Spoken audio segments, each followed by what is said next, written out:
Bapak, Ibu, Saudara, keluarga yang dikasihi Kristus, saat ini kita akan bersama mengadakan peribadatan keluarga pada tanggal 9 April 2020. Ibadah keluarga kali ini memperingati Kamis Putih, di mana Tuhan Yesus bersama murid-muridnya mengadakan perjamuan yang terakhir. Persiapan batin sangatlah dibutuhkan untuk memasuki peribadatan. Oleh karenanya, marilah ibadah ini kita khususkan dengan pengakuan. Pertolongan kita adalah dalam nama Tuhan yang menciptakan langit dan bumi. Mari menanggapi dengan memujikan amin secara aklamasi.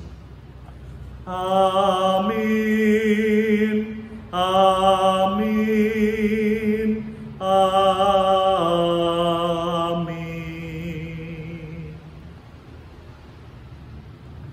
Kasih karunia dan damai sejahtera dari Allah Bapa kita dan dari Tuhan Yesus Kristus menyertai kita sekalian.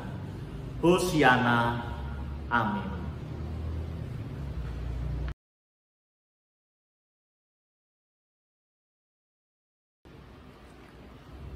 Bapak, Ibu, Saudara yang dikasihi Kristus, dalam keseharian hidup kita, tentu berkali-kali kita melakukan pelanggaran dan kesalahan.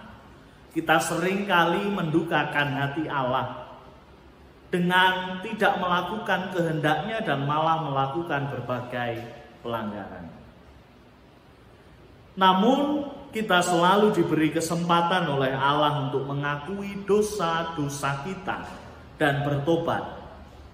Pertobatannya diundangkan melalui panggilan hidup dalam kasih yang tercermin melalui Matius 22 ayat 37 sampai 40 yang demikian. Jawab Yesus kepadanya, kasihilah Tuhan Allahmu dengan segenap hatimu dan dengan segenap jiwamu dan dengan segenap akal budimu. Itulah hukum yang terutama dan yang pertama. Dan hukum yang kedua yang sama dengan itu ialah, kasihilah sesamamu manusia seperti dirimu sendiri. Pada kedua hukum inilah tergantung seluruh hukum Taurat dan kitab para nabi.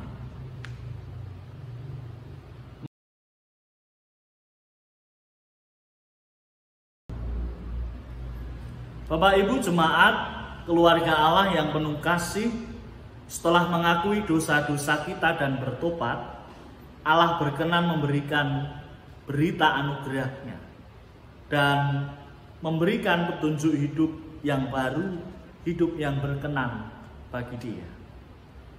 Anugerah Allah tersebut dapat kita temukan melalui pembacaan berita anugerah pada Yohanes 3 ayat 16. Injil Yohanes 3 ayat 16 demikian. Karena begitu besar kasih Allah akan dunia ini, sehingga ia telah mengaruniakan anaknya yang tunggal, supaya setiap orang yang percaya kepadanya tidak binasa, melainkan beroleh hidup yang kekal. Dan undangan untuk hidup baru, hidup yang berkenan bagi Allah, kita temukan melalui pembacaan petunjuk hidup baru yang tercermin dalam pembacaan Efesus 4 ayat 32. Efesus 4 ayat 32 demikian. Tetapi hendaklah kamu ramah seorang terhadap yang lain, penuh kasih mesra dan saling mengampuni, sebagaimana Allah di dalam Kristus telah mengampuni kamu. Marilah kita bersama menanggapi berita anugerah dan petunjuk hidup baru dengan bersalam namaste kepada masing-masing anggota keluarga.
Bapak, Ibu, Saudara, jemaat yang terkasih, sebelum memasuki pelayanan firman, marilah bersama kita menyatukan hati dalam doa, mempersiapkan hati kita untuk menerima firman Tuhan. Mari bersama kita berdoa.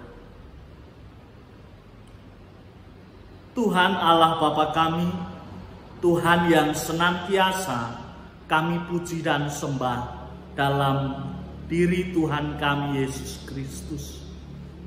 Kami bersyukur Engkau tetap memperbolehkan kami untuk beribadah, bahkan meskipun kami harus bekerja dan beraktivitas di rumah. Kami bersyukur Tuhan bahwa Engkau tetap mengasihi kami dan memberikan kami kesehatan.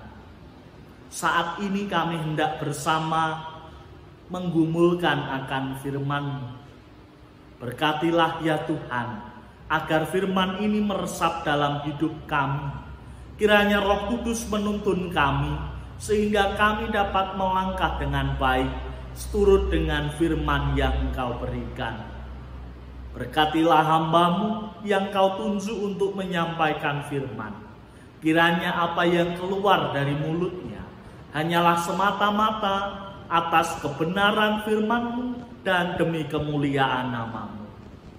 Kami serahkan pelayanan firman kali ini ke dalam tangan kasih-Mu. Dalam Kristus Yesus kami berdoa. Amin.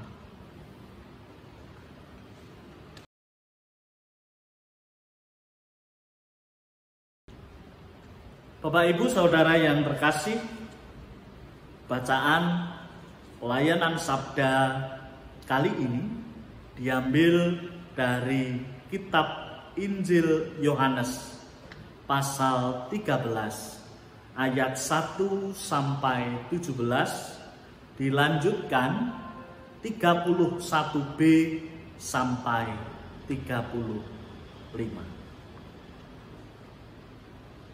Demikian isi firman Tuhan.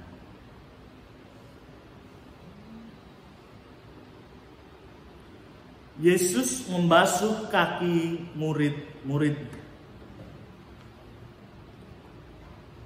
Sementara itu, sebelum hari raya Paskah mulai, Yesus telah tahu bahwa saatnya sudah tiba untuk beralih dari dunia ini kepada Bapa.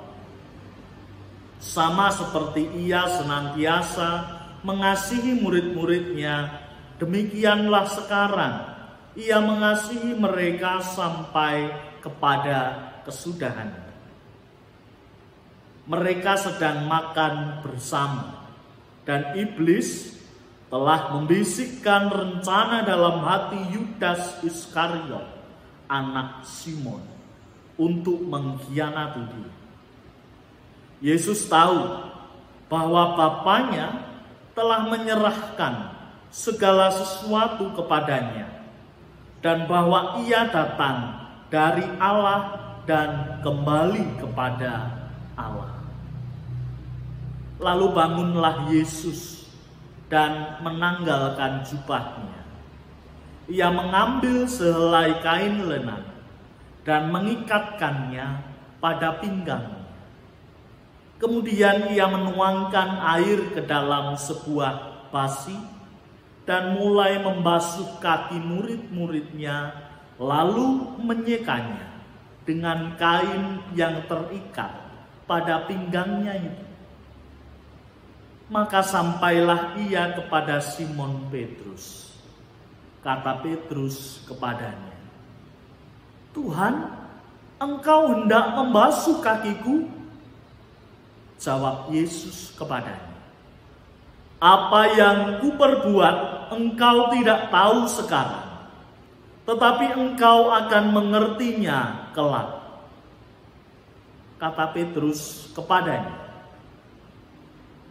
"Engkau tidak akan membasuh kakiku sampai selama-lamanya." Jawab Yesus, "Jikalau aku tidak membasuh engkau, engkau tidak mendapat bagian dalam aku." Kata Simon Petrus kepadanya, "Tuhan, jangan hanya kakiku saja, tetapi juga tangan dan kepalaku." Kata Yesus kepadanya, "Barang siapa telah mandi, ia tidak usah membasuh diri lagi selain membasuh kakinya, karena ia sudah bersih seluruhnya. Juga kamu sudah bersih, hanya tidak semua." Sebab ia tahu siapa yang akan menyerahkan dia. Karena itu ia berkata, "Tidak semua kamu bersih." Sesudah ia membasuh kaki mereka, ia mengenakan pakaiannya dan kembali ke tempatnya. Lalu ia berkata kepada mereka, "Mengertikah kamu apa yang telah kuperbuat kepadamu? Kamu menyebut aku guru dan Tuhan, dan katamu itu tepat, sebab memang akulah guru dan Tuhan. Jadi jikalau aku membasuh kakimu, aku yang adalah Tuhan dan gurumu, maka kamu pun wajib saling membasuh kakimu. Sebab aku telah memberikan suatu teladan kepada kamu, supaya kamu juga berbuat sama seperti yang telah kuperbuat kepadamu. Aku berkata kepadamu, sesungguhnya seorang hamba tidaklah lebih tinggi daripada tuannya, ataupun seorang utusan daripada dia yang mengutusnya. Jikalau kamu tahu semua ini, maka berbahagialah kamu jika kamu melakukannya." Dilanjutkan ayat 31b sampai 35. Perintah baru. Berkatalah Yesus, "Sekarang anak manusia dipermuliakan dan Allah dipermuliakan di dalam dia. Jikalau Allah dipermuliakan di dalam dia, Allah akan mempermuliakan dia juga dalam dirinya dan akan mempermuliakan dia dengan segera. Hai anak-anakku, hanya seketika saja lagi aku ada bersama kamu. Kamu akan mencari aku, dan seperti yang telah kukatakan kepada orang-orang Yahudi, ke tempat aku pergi tidak mungkin kamu datang.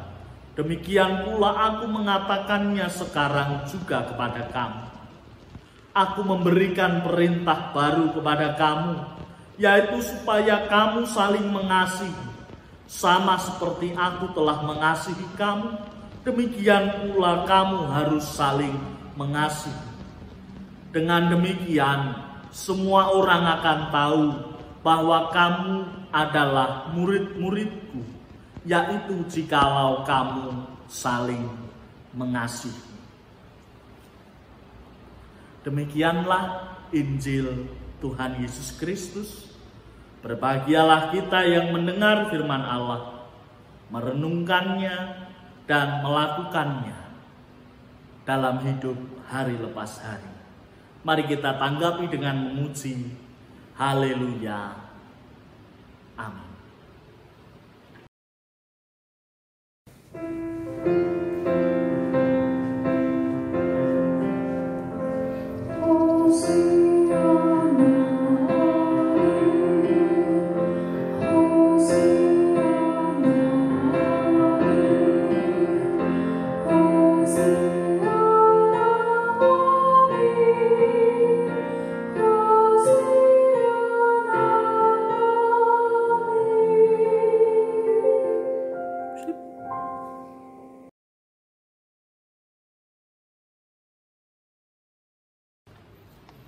Bapak, Ibu, Saudara, jemaat yang dikasihi Kristus, apa kabar? Semoga kabar kita selalu baik, sebab kita dilimpahi oleh kesehatan dari Tuhan hingga terhindar dari coronavirus COVID-19. Amin. Bapak, Ibu, Saudara yang terkasih, belakangan ini di sela-sela pemberitaan jumlah korban yang meninggal maupun jumlah pasien yang masih dalam pengawasan atau orang yang ada dalam pengawasan, menyeruak sebuah berita, sebuah kabar mengenai pertanyaan siapa yang memulai.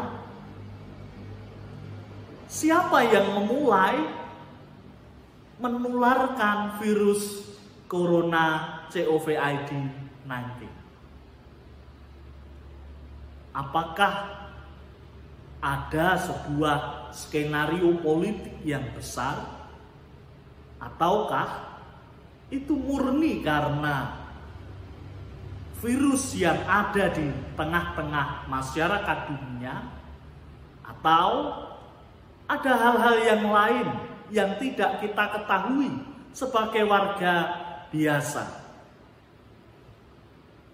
Beberapa hal yang menjadi pemberitaan yang hangat diberitakan adalah kontroversi mengenai dimulai dari mana. Apakah virus ini dimulai dari Amerika, USA, atau dimulai dari Tiongkok, China? Siapa yang lebih dahulu? Menjadi sebuah polemik yang besar, sehingga akhirnya masing-masing pihak mengklaim bahwa kami bukan yang pertama. Klaimnya kami bukan yang pertama. Bukan klaim kami yang pertama. Ada perbedaan yang besar. Saat seseorang mengklaim dirinya bahwa dirinya tidak bersalah, atau mengklaim dirinya bahwa sayalah yang bersalah. Bapak, Ibu, Saudara yang terkasih, salah siapa? Kita harus menyalahkan siapa di masa-masa yang berat ini? Pertanyaan demi pertanyaan mencoba dijawab. Coba dijawab oleh orang-orang yang berkompeten, dari mulai ilmuwan, dari mulai dokter, dari mulai pakar politik, dari mulai orang-orang yang bahkan tidak tahu dunia sedang mengalami apa. Berbagai hal berkecamuk di dalam benak kita. Ini salah siapa? Bapak, Ibu, Saudara, jemaat yang dikasihi Kristus, jika selalu kita bertanya, ini salah siapa? Maka pertanyaannya atau jawabannya menjadi tidak relevan lagi. Pertanyaan dan jawabannya kemudian menjadi ambigu. Benar atau salah di masa-masa saat ini menjadi sebuah hal yang tidak harusnya dipermasalahkan. Pertanyaan yang paling tepat adalah bagaimana cara menanggulangi. Bapak, Ibu, Saudara yang dikasihi Kristus, seringkali dalam kehidupan ini kita suka mencari-cari. Iki jane nang ngendi to? Bagaimana sih duduk permasalahannya? Siapa sih yang seharusnya disalahkan? Namun kita sering terlambat untuk menyadari bahwa ini sudah menjadi tanggung jawab saya. Ini sudah menjadi pekerjaan saya. Ini sudah menjadi kehidupan saya. Bukan berarti kemudian corona ini menjadi sebuah hal yang biasa saja. Tidak. Namun kita harus melihat bukan dari siapa yang bisa disalahkan. Namun kita harus melihat bagaimana kita mengurai permasalahan. Bapak, Ibu, Saudara yang dikasihi dan mengasihi Kristus, sebuah hal bisa kita teladani dari peristiwa coronavirus ini. Saat ini gereja-gereja mulai berkreasi, mulai menguraikan kreativitasnya untuk memberi pelayanan terbaik bagi jemaat. Berbagai hal disiapkan agar pelaksanaan ibadah tetap berlangsung. Namun akhirnya kita harus berhadapan dengan kenyataan bahwa kita tidak lagi dapat bertemu langsung, bertatap muka di dalam peribadatan yang besar. Akhirnya banyak gereja dan bahkan melalui Sinode GKJ menganjurkan untuk melakukan ibadah-ibadah kecil dalam keluarga dengan kreativitas yang diserahkan kepada masing-masing gereja lokal. Begitupun saat kita masuk dalam masa Kamis Putih, di dalam minggu-minggu sengsara ini. Hidup di kehidupan yang sekarang tentu berbeda dengan hidup di kehidupan yang lalu. Jika di ibadah Kamis Putih tahun kemarin kita dapat bersama merasakan, merefleksikan ibadah dengan pembasuhan kaki. Masing-masing jemaat membasuh kaki jemaat yang lain. Masing-masing majelis membasuh kaki jemaat yang muda dan yang tua. Bahkan pendeta ikut campur, turun dari mimbarnya dan kemudian membasuh kaki jemaat. Dulu kita bisa merasakan. Namun kini hal itu tampaknya menjadi sebuah hal yang kalau dipikir cukup mengerikan. Bagaimana tidak? Kita harus berkontak dengan orang lain. Dan orang lain itu tidak kita tahu apakah dia membawa virus corona atau tidak. Apakah dia adalah seorang carrier atau tidak. Kita tidak tahu. Kamis Putih saat ini berbeda dengan Kamis Putih yang kemarin. Saat ini kita hanya bisa melihat bagaimana ibadah dilayankan melalui kanal-kanal pelayanan yang disediakan. Baik itu YouTube dari video maupun kanal-kanal lain, audio dan yang lain.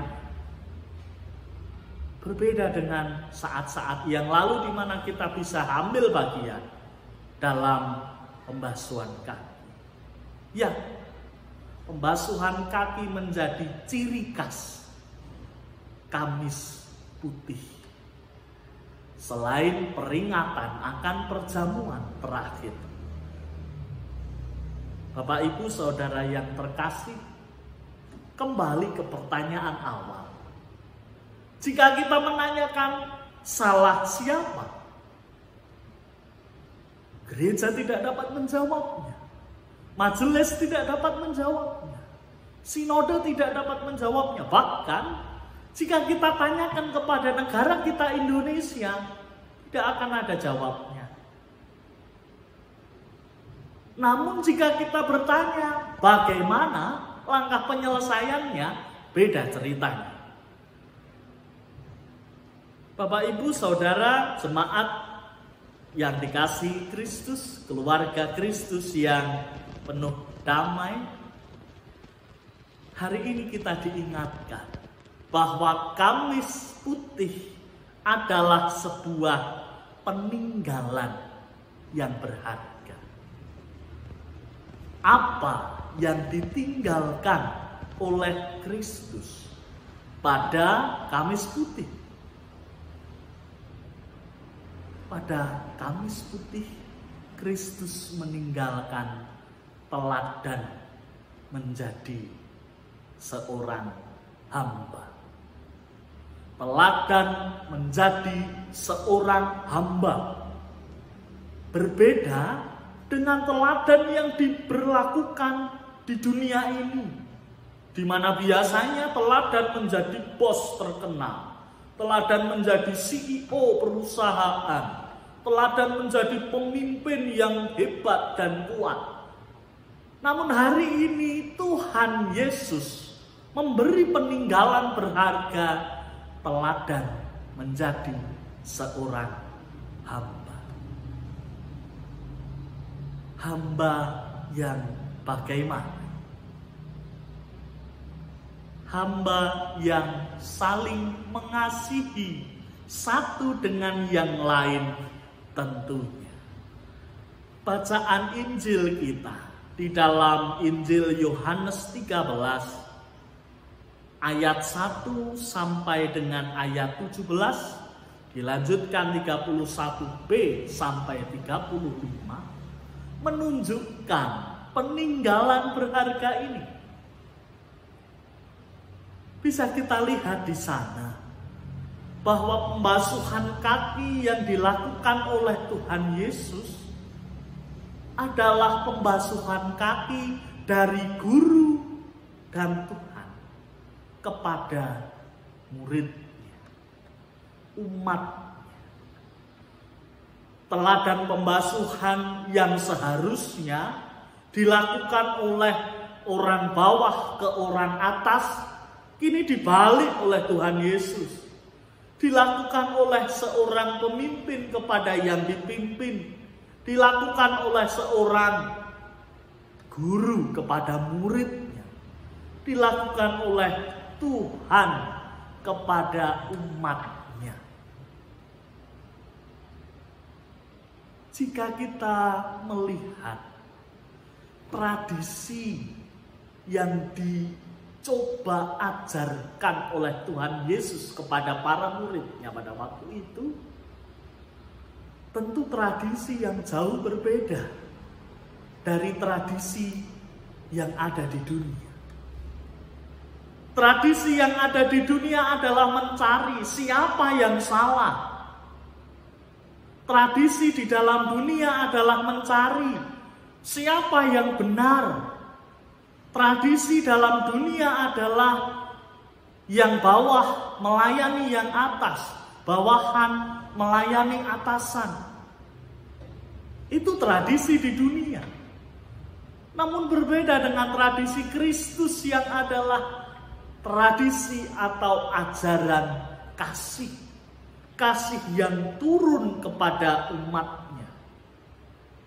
Bahkan saking malunya, saking enggannya, Petrus mengatakan demikian. Dalam ayat yang ke-6 dikatakan demikian. Tuhan, Engkau hendak membasuh kakiku. Lalu ayat ke-8, Engkau tidak akan membasuh kakiku sampai selama-lamanya.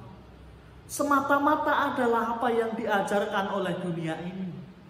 Bawahan tidak boleh mendapat privilege, tidak boleh mendapat keistimewaan dari atasan.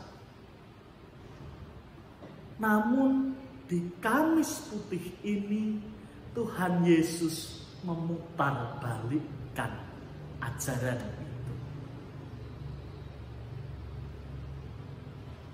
Siapa aku? Siapa yang aku layani? Adalah pertanyaan-pertanyaan reflektif yang membuat kita mampu merefleksikan bacaan ini. Mari menyadari siapa kita. Mari menyadari keterbatasan kita, ketidakmampuan kita. Dan menyadari bahwa kita seharusnya menjadi seorang hamba. Namun tidak cukup menjadi seorang hamba. Ayat 31b sampai 35 menyatakan perintah baru yang diperintahkan Tuhan. Ayat 34, Aku memberikan perintah baru kepada kamu, yaitu supaya kamu saling mengasihi sama seperti aku telah mengasihi kamu. Demikian pula kamu harus saling mengasihi. Demikian pula kamu harus saling mengasihi. Dengan demikian, ayat 35, semua orang akan tahu bahwa kamu adalah murid-muridku, yaitu jikalau kamu saling mengasihi. Kata saling mengasihi mendapatkan pengulangan di sini. Itu artinya di dalam Kristus tidak ada lagi hierarki atasan dan bawahan. Semuanya adalah sama, yaitu murid Kristus. Semuanya harus saling mengasihi satu dengan yang lain. Semuanya harus saling mempercayai satu dengan yang lain. Percaya bahwa Allah akan turun kembali kedua kali, menyelamatkan kita yang saling mengasihi. Bapak, Ibu, Saudara yang terkasih, jika kita kembali kepada permasalahan awal, siapa yang harus disalahkan atas virus corona ini? Maka tidak ada jawabannya. Namun jika kita bertanya, apa yang ada di balik virus corona ini?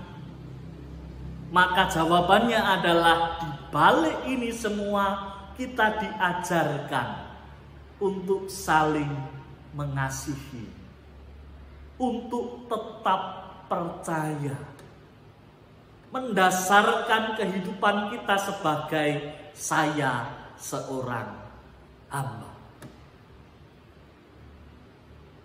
Sebuah teladan luar biasa diberikan dari Yesus kepada kita melalui simbol pembasuhan kaki.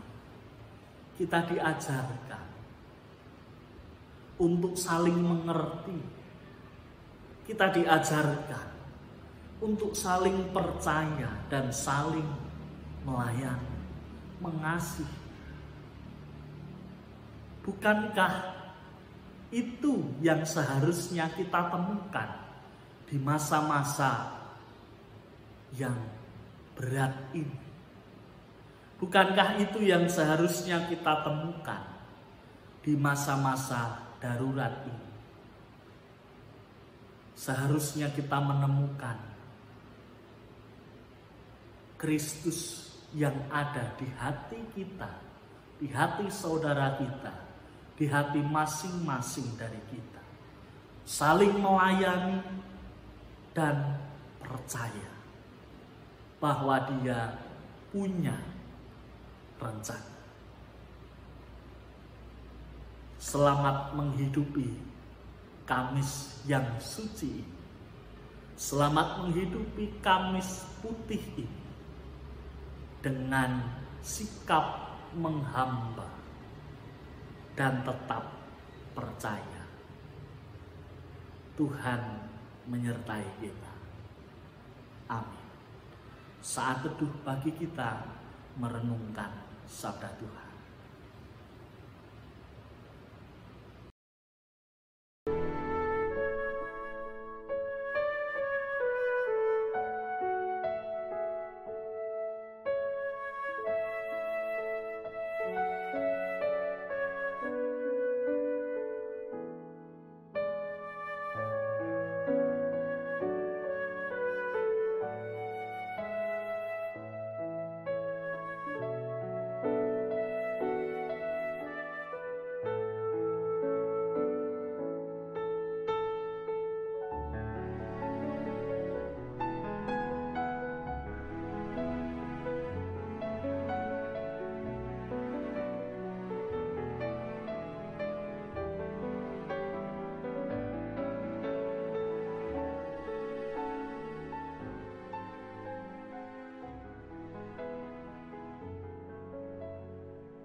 Bapak Ibu jemaat yang dikasihi Kristus, bersama umat Tuhan di sepanjang abad dan tempat, marilah kita mengucapkan pengakuan iman kita menurut pengakuan iman rasuli yang demikian.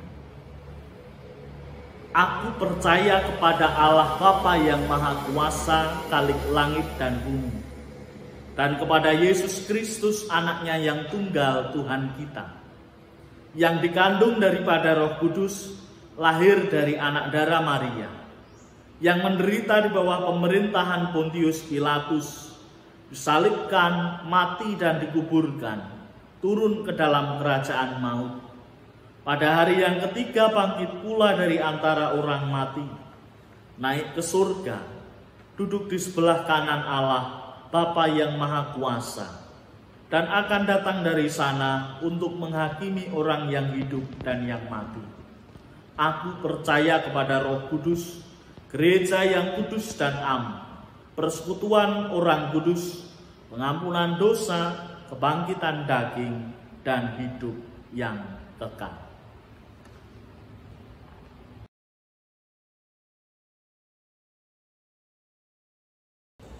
Keluarga yang terkasih dalam Kristus, marilah kita mempersembahkan persembahan yang terbaik kepada Tuhan sebagai wujud ucap syukur dengan mendasarinya pada bacaan Bilangan 18 ayat 29.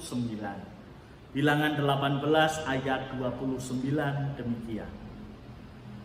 Dari segala yang diserahkan kepadamu, yakni dari segala yang terbaik di antaranya, haruslah kamu mempersembahkan seluruh persembahan khusus kepada Tuhan sebagai bagian kudus daripadanya. Persembahan yang dilakukan selama ibadah keluarga ini telah diatur di dalam persidangan. Oleh karenanya, persembahan diserahkan kepada majelis kelompok pepantan masing-masing, dan jemaat diharapkan berkoordinasi dengan majelis dan kelompok pepantan. Mari mempersembahkan.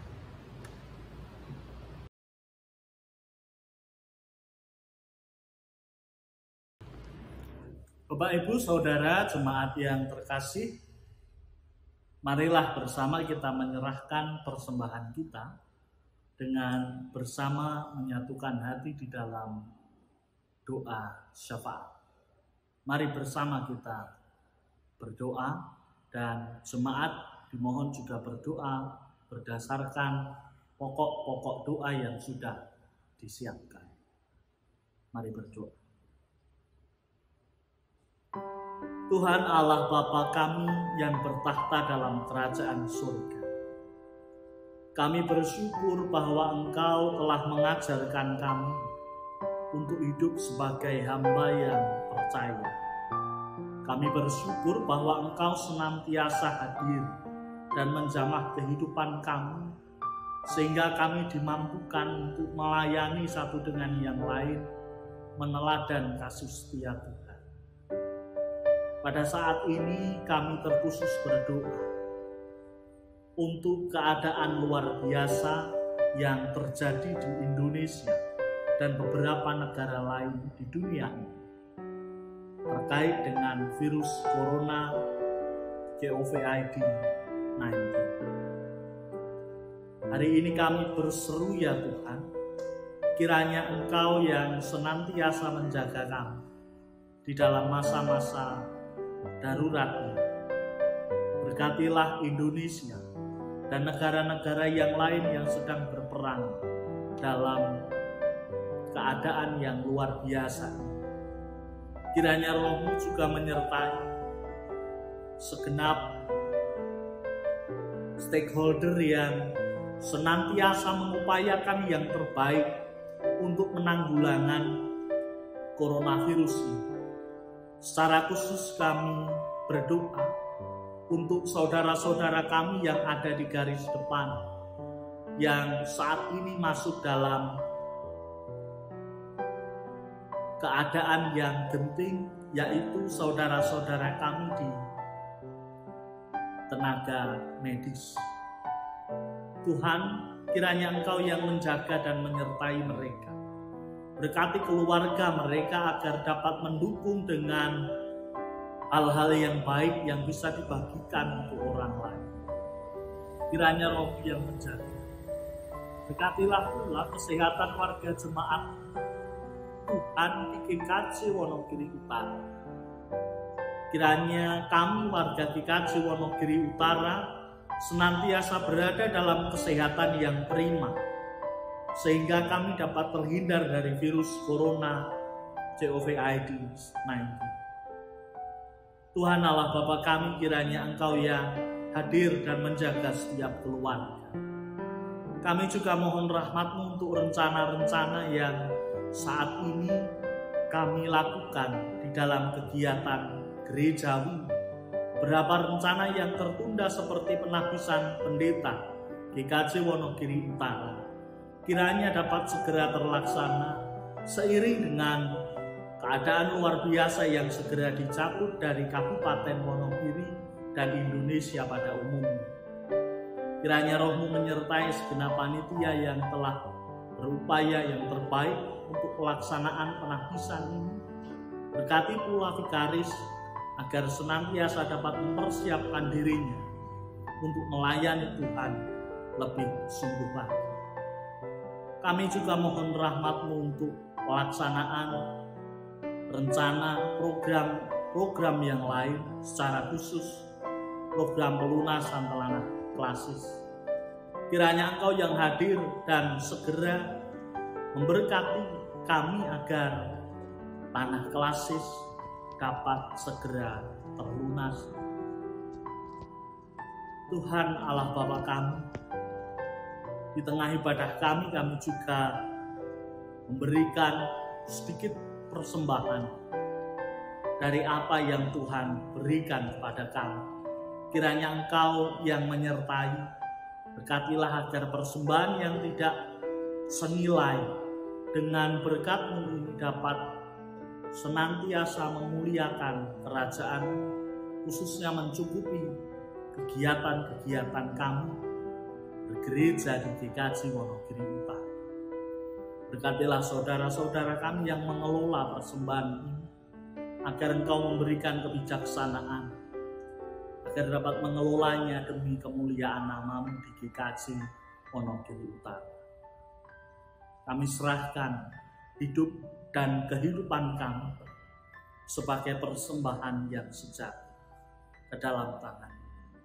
Di dalam Kristus, Tuhan dan Juru Selamat kami memohon dan berdoa. Amin.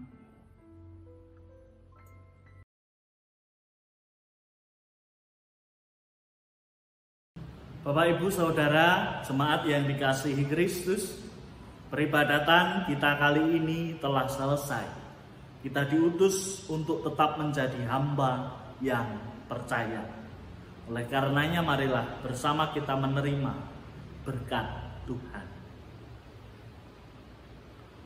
Tuhan memberkati kita dan melindungi kita. Tuhan menyinari kita dengan wajah-Nya dan memberi kita kasih karunia. Tuhan menghadapkan wajah-Nya kepada kita dan memberi kita damai sejahtera. Hosiana. Amin. Marilah kita menutup ibadah kita pada kali ini dengan pujian Kidung Jemaat 387, Ku Heran Allah Mau Memberi.